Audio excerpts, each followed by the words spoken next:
not so fine as we jump right into the show here. The Seattle Mariners, continue to struggle offensively. I mean, this is a tale that we've, again, been talking about for about 3 years here. 4 if you want to include the COVID year in 2020 with a shortened season and no fans in the stands. We'll get right into it. The Mariners headed out on a 6-game road trip over in the AL East. Tough division there where just about every team is above 500. You've got the best team in baseball in the Rays, who come to town later this week, which doesn't make things easier. The Yankees, of course, who pretty handily took care of our Mariners last time they were here just a few weeks ago, and the Orioles, who the Mariners battled for wildcard positioning last year, added former Mariner Adam Frazier at second base. Have some young, incredible talent. So it's safe to say the road trip wasn't going to be an easy one by any way that you slice it. So we go into it. The first 3 games here in New York, starting on June 20th at the Yankees, a 1-3 loss. Our player of the game, left fielder Jared Kelenic. Kelenic drives in the only run the Mariners score that day with an RBI triple, 1 hit, 1 RBI, and 1 walk on the day. Nothing short here to keep this Yankees lineup that is without Aaron Judge, who might be, out for the remainder of the season. Unclear at the moment. To keep him to 3 runs is fine, but again, to only put up 1 run is unacceptable in any sort of means there. Game 2, January. Oops, we're going way back in time. June 21st at the Yankees, a 2-4 loss. So the Mariners lose the series there. Seattle, it's 2-4, so 2 runs looks closer. This was a not as close game as it looks. The Mariners really weren't able to put anything together until late, which includes our player of the game, pinch hitter to then second baseman Dylan Moore. Demo, 1 hit, 1 run, 1 RBI. His first hit at the big league level this year is a pinch hit homer. It's the first pinch hit homer since Cal Raleigh's drought-busting homer against the Athletics in the month of September last year. Just frustrating. Again, nothing really doing there. You're not getting production from anybody, really. Again, while the Yankees are a good team, it's no excuse for you to not put up runs because that's just not how things work. You can't just make excuses like that and be okay with not putting runs up. In the final game of the series, to salvage something, they do put up some offense for production on this 22nd with a 10-2 win. 2 players of the game here. First, right fielder Teoscar Hernandez. Teo, who has been heating up in the month of June largely. 3 hits, 2 runs, and 2 RBIs, including a solo homer on the day. And our second player of the game, who continues to get better after being called up from AA Arkansas with the Travelers, having a rough start against these Yankees. One of them, no, I could be wrong. I am wrong. That was Bryce Miller. I apologize. Another young pitcher that was called up from AA this year. Brian Wu won 5 2/3 innings pitched, only 2 hits given up on the day, no runs allowed, 3 walks, which is an area to work on, but still, no runs allowed and only 2 hits is nothing to scoff at, and then 5 strikeouts. So that's, nice to salvage that one there. The 10 runs is exciting, sure, but at the end of the day, you needed more in the first 2 games to make this competitive and not have to salvage that 3rd game. We go over here to Baltimore, where the Orioles have really been able to turn things up this year. June 23rd at the Orioles to begin that series, a 13-1 win. So back-to-back games there where the Mariners really showed some offensive potential, some good competitive at-bats, knock the starter out of the game early, really get to Baltimore's bullpen in the first game of the series, which is what you want to do so that the Orioles don't have as much to rely on in terms of their talented relief arms throughout those next 2 games. 2 players of the game here. First, Teoscar Hernandez once again in right field. 3 hits, 3 runs, and 2 RBIs on the day for Teo. And then number 2, with all that offensive production, we have another hitter here, third baseman Eugenio Suarez, 3 hits, 2 runs, and 3 RBIs. So I just talked about it. You knock the starter out early, you get to the bullpen in game 1. You've got these back-to-back games against the Yankees, and then this first game against the Orioles. You think, hey, let's carry over that production, see if we can string these wins together, get over 500, get to 500, and then continue and stack on that. Not the case. June 24th at the Orioles was a 4-6 loss.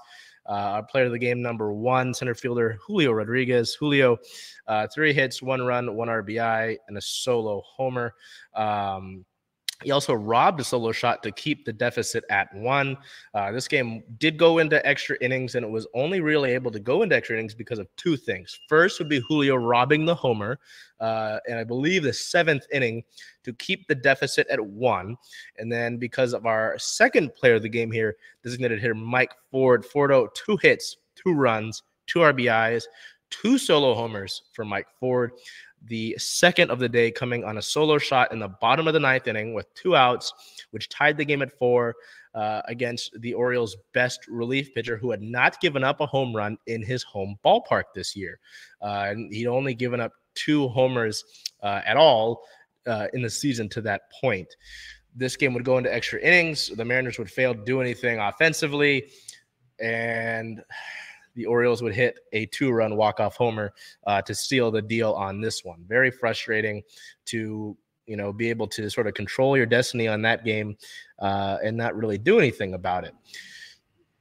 So you say, hey, let's move on here to game 3. It sets up the rubber match. As long as you can win series, that's a big deal. Not so much. June 25th at the Orioles to wrap up that series, a 2-3 loss. Our player of the game, catcher Cal Raleigh, 1 hit, 1 run, and 2 RBIs for Raleigh. A 2-run homer early in the game, lands on Utah Street. Now, if you don't know, it's not spelled like the state of Utah either. It's EUTAW, Utah Street. Utah Street is a street behind right field in Baltimore where homer, it's a very hard to hit a homer out there. And if you do, the Orioles will mark the spot and put a little plaque there. Only 2 Mariners have done it before Raleigh. Sam Haggerty last year, and then Ken Griffey Jr., everybody knows the kid, prior to that. So Raleigh joins that. That's early in the game, right? So it's a 2-run homer early in the game, get a little 2-run lead. And then outside of that, the Mariners only got 2. The Mariners did not hit. They had 3 hits in total. They had 3 hits in total in that game. So just a really, really frustrating way to go. The offensive inconsistencies continue there. Before we really jump into that, we'll look here at our player of the week. Our player of the week, Cal Raleigh. Now, I know I mentioned Teoscar in those 2 games, but Cal has been far and away the best player over the course of the past 7 games. 9 hits, 6 runs, 2 homers, 4 RBIs for a 346 batting average, a 346 on base percentage, and a 577 slugging percentage.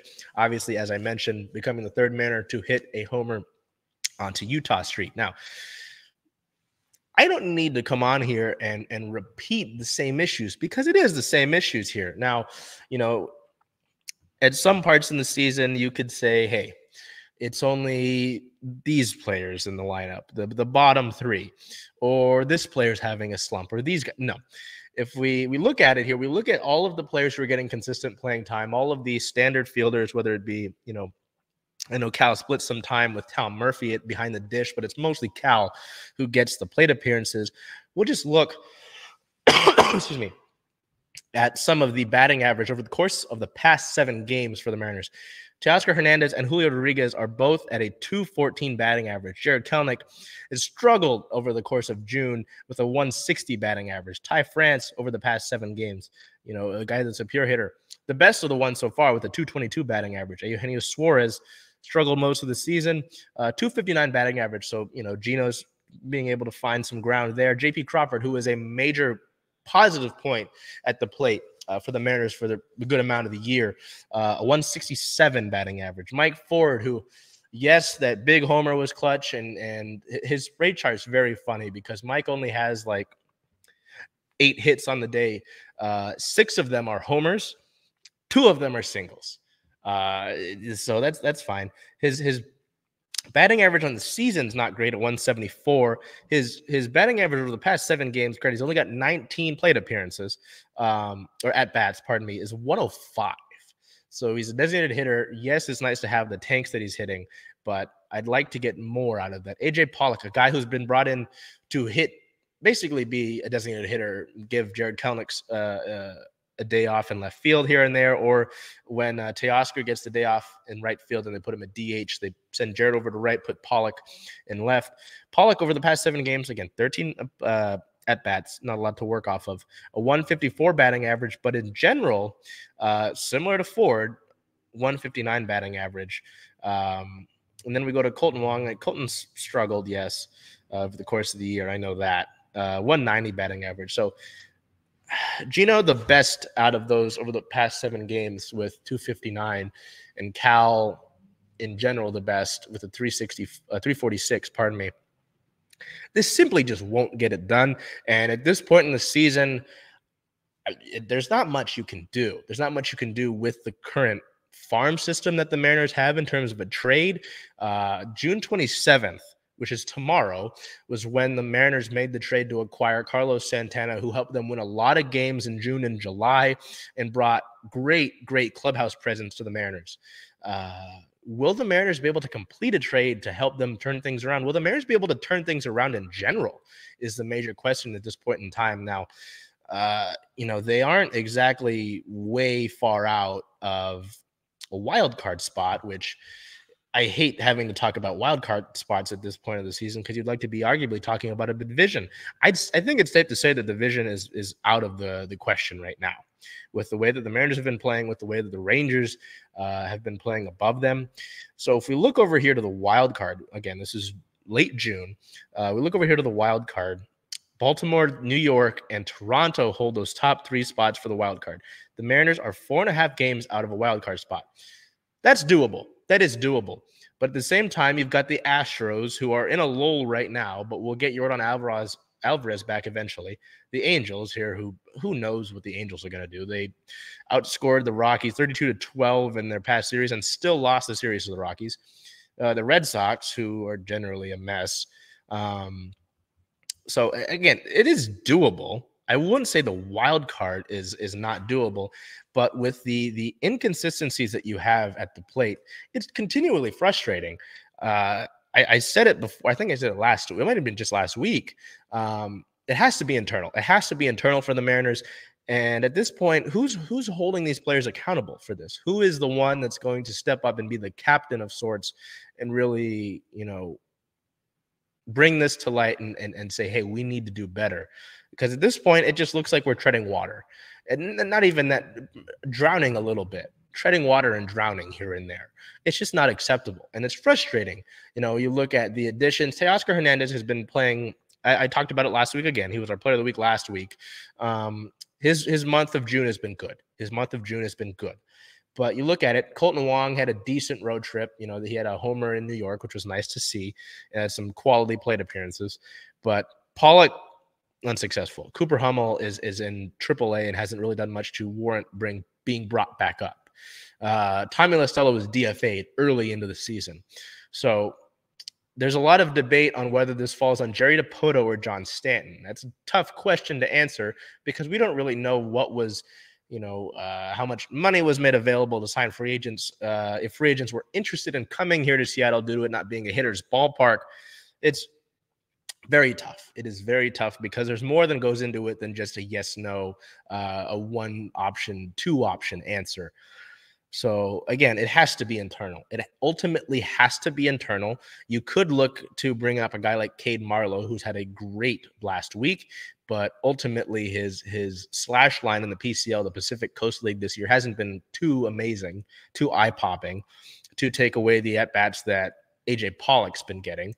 So there's little in terms of call-ups that you can do. There's nobody with the Rainiers that's necessarily lighting things up at the plate. It's just tough. It's tough because it's like you are trying to solve a problem with very limited resources here, and you're not going to be able to land a big bat in a trade. And I don't think the Mariners want to get a stopgap guy because the way that Jerry Dipoto has said trades work is they want to get guys who have term for the future. They were able to extend Luis Castillo when they acquired him last year. I don't think they're going to be willing to take a guy who's got half a year and give away some future assets for that. So at the end of the day, this is a tough situation that the Mariners are in. Ultimately, can they do it? I think it's possible. I entirely think it's possible. But with the sort of pitching that you're squandering and the fact that you've got so many hitters who, when I say so many, that's already a problem. You've got so many hitters who are just not doing well. It's not a good sign, and you don't have a lot of prospect value in your farm system right now that you're going to be able to flip for a bat. So I did get a thing over the course of the last homestand where one of the pitchers for, I believe it was the Marlins, I think it was Yuri Perez, had a great game. And someone goes, oh, well, he's pitching well. You shouldn't blame the hitters. It doesn't matter. If I sit here and we go, oh, he pitched well, for all the games that, sure, an opposing pitcher pitched well, I mean, that's just not how sports work. You can't tip your cap all the time. Yes, when a guy has a good outing and is just simply great, sure. But the Mariners ultimately have not gained that sort of benefit of the doubt over the course of this year. They've not been a good hitting team. They've not been a good hitting team again over the past 3 seasons. So again, it has to be internal. Obviously, with the summer months coming in here, the ball will have a little more carry. But and Scott Service has talked about this. We'll probably talk about this today when we go down to the ballpark. Getting those competitive at-bats is big, not swinging, not chasing, being smarter, trying to keep the line moving. And outside of the 2 wins that they had and a little bit in the losses that they blew, Seattle hasn't done that. So it's ultimately on themselves. And they can't really afford to hope that, Jerry Dipoto is going to swing some great trade that's going to help change the course of the season for them. So again, I could continue to hammer on the same points, and I did a little bit to that point. But it's just going to have to be internal for the Mariners if they want to turn things around. Something that was scary and would have hurt that, excuse me, is on the 20th, shortstop J.P. Crawford left the game early against the Yankees with a right shoulder contusion. There was an update on that. JP said that x-rays were clean, but he'd get an MRI on the 21st. He could barely lift his right arm after colliding with the Yankees' Harrison Bader. He would be able to play in game 2 of the Orioles series there, would actually hit a home run in that game. So thankfully, that wasn't too bad. I mean, it did hold him out for a few games, but avoided any sort of long-term injury there. In terms of team-related news, you've probably seen it by now, but if not, it was announced that center fielder Julio Rodriguez committed to the Home Run Derby for a second year. Lost last year to now Padres player Juan Soto by 1 homer in the final round of the Derby, despite hitting 81 homers, which was the most, I believe, most ever in a Derby. This was really, last year's Derby was really when Julio's star started to take off. He may not make the all-star roster for the game itself. In terms of percentages, when you want to look at how much of a chance he's got to win it this year in front of his home ballpark, his average exit velocity, max exit velocity, and hard hit percentage are all in the 90th percentile plus in all of baseball. So basically, those numbers mean Julio does hit the ball very hard. He does, though, have 13 homers so far on the current season. So what Mariners make the all-star team, I don't really know. It'll probably be a pitcher. It'll probably be Luis Castillo or maybe George Kirby gets the nod. But I don't think any of the position players, none of the position players will be starters. And I don't know if any of them will get in as reserves. So we'll see on that. We'll keep you updated on that. We look ahead here to the current Mariners homestand. They are back for 6 games this week, starting with a 3-game set. Starts tonight. You can come and join us on the ballpark for as low as $10. All 3 of these games against Washington, the other Washington, not a state, are as low as $10. They're all value games. May 26th and 27th against the Nationals are both 6:40 p.m. first pitch times. And then May 28th versus the Nationals on Wednesday is a matinee game at 1:10 p.m. Pacific. The Nationals aren't exactly a great team. It's funny, I mentioned the Padres as Juan Soto. his teammate Xander Bogaerts had this quote after the Padres lost the series to the Nationals and said, "We're playing Washington," in response to some frustration about losing that series. So, hey, maybe that motivates Washington. Maybe it's showing that the Padres have also generally disappointed this year. But if we look to Washington right now in the NL East, they are 17 games below 500 at a record of 30-47. They are on a 2-game winning streak, but they are 3-7 over the course of their past 10 games. So after that, on Thursday, the Mariners have a day off. But on Friday, they welcome the best team in all of baseball into town in the Tampa Bay Rays. That will not be easy. There are some fun promotions in that game. But on top of that, on top of the promotions, you get, a pretty big test for the Mariners. I know that the road trip with the Yankees and the Orioles was a big test, but this one even more so. You're playing the best team in all of baseball in the Rays, who sit at a 54-win, 27-loss record. They're 5-5 over their past 10 games, so not too great. They're on a 1-game win streak. That'll probably change by the time we see them. That game on Friday, the 30th, is a 7:10 start. Then the first on Saturday is a 4:15 p.m. Pacific time start. It's kind of weird. Doesn't really happen too often here in Seattle. Excuse me. And then July 2nd versus the Rays on Sunday is a normal 1:10 p.m. start. So, as I said, best team in baseball. Nice weekend games here. It'll be busy Saturday in Seattle with the Rain and the Sounders both playing that day. And some fun promotions throughout the course of that series as well against the Rays. None of them during the National Series, all of them during the Rays series. So plenty of reason to come and join us down at the ballpark.